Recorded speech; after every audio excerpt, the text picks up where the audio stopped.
So breaking news as of yesterday, Malcolm Koonce, stud defensive end Malcolm Koonce for the Las Vegas Raiders, is going to miss the rest of the season with an undisclosed knee injury. Like, they haven't told us really what it is.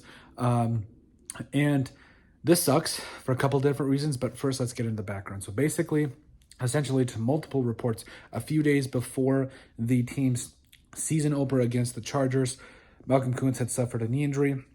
And they were kind of hoping, kind of holding out hope that maybe it wasn't going to be so serious and maybe he could kind of work his way back and then things would be all hunky-dunky and everything. Well, wasn't the case. It was basically to determine that it was going to need to be, he was going to need surgery. And it sucks because, I mean, with what we've seen over the last, 3 or 4 years with him in the Raiders, like, it's been good. Like, he had 8 sacks last year. We were expecting double-digit sacks this year and being a big part of the Raiders defense and everything. And then you also saw the team go out and sign Caleb on Chason and all that stuff, and also Janarius Robinson's been a stud, and we've stood on the table for him as well. But yeah, he's gonna miss the rest of the season, and I think it does suck. But at the same time, I think it's a good thing for the Raiders. Now let me just explain this, because I love Malcolm Koonce. I've been pounding on the table since we pointed out the fact that he had 2 sacks in his rookie year or something like that, and he only played like 100 snaps. Like, he needs to play a lot more. We've always said that, and we really saw what he did last year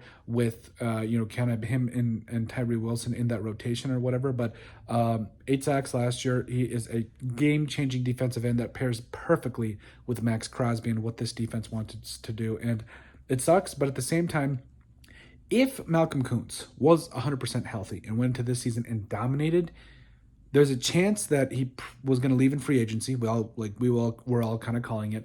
And he probably was going to get at least $10 million a year, which I don't know that the Raiders were going to want to pick up. So in this particular scenario, it sucks for Malcolm Koonce. I hope he gets back quickly, and I have nothing but prayers and love for him. But at the same time, for the Raiders, this actually might end up working out, because I think this means it's more likely that he's going to stay with the team after his injury, and because, Antonio Pierce and company, like, they know the kind of player he is, and he enjoyed a lot of success with them, and I think he genuinely wants to stay with the Raiders. And so I think this points to a more likely scenario of him staying with the Raiders as opposed to leaving in free agency for a little bit more money, at least in my opinion. But overall, is sucky news for Malcolm Koonce. Hopefully he gets back quickly, and hopefully he stays with the Raiders next year. But yeah, it is what it is. But at the end of the day, let us know what you guys think.